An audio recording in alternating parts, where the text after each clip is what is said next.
Hey, it's me, Kyle, from the Books and Boards YouTube channel. Today I'm going to talk a little bit about how we inventory our board games. Um, it's a pretty simple process, nothing too complicated, and it's just a numerical system, but I will walk you through it, and yeah, I'll take you step by step. So the first thing I do is print labels. Now, I use a Dymo printer, and I just use their basic Dymo software. Um, Again, it's nothing too fancy, but I find that it works the best. I know a lot of people are against Dymos. I'm not one of those people. I've used them for many years. All of my reselling days, I've been using Dymos. I used them at my job prior to reselling, so I'm familiar with them. I don't have any issues with them. For the most part, any issue I've come across, I simply just unplug them and plug it back in, and it seems to fix whatever issue I'm having. But anyway, back to the part numbers. So if I'm going to be listing 10 games, I will print off 10 labels. And I've got it the software set up so that it automatically knows to print them off in numerical order. So for example, if I print 10 here, it'll print off 10 starting with this first number. So if you'll notice, it automatically jumps 10 numbers and it prints off 10 labels for me. The reason I chose 4 as the first number, I actually, before we focused on board games, we actually did books, and the books took up the first 3 first digit.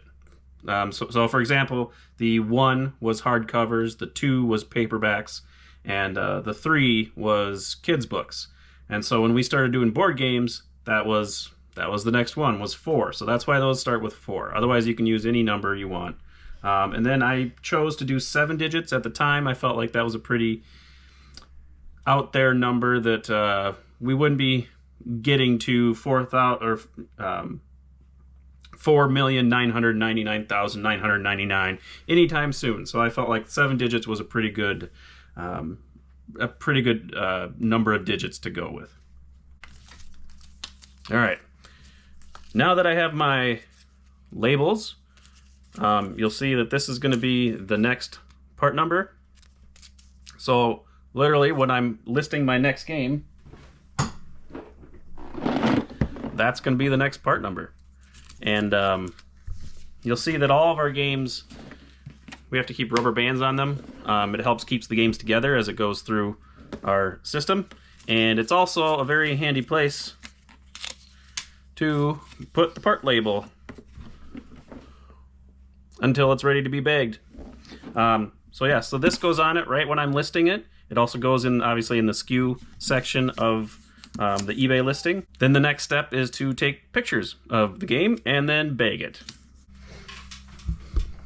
All right, so now I've listed it. I've added the photos. So that part is all done. Now I just need to bag it and put it away. And this is where the part number really comes in.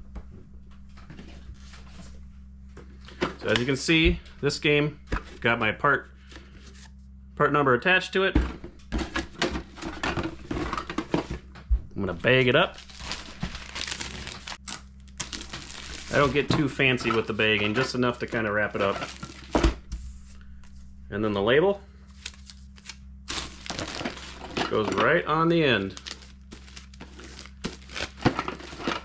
That's it. So now it goes out to the garage where it will stay until it is sold.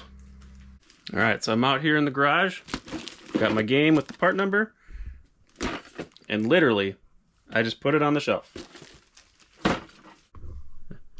There it is right there. You can see it is in numerical order. Everything before it. And so on. And so on. And then it wraps all the way around. Boom, boom, boom, boom.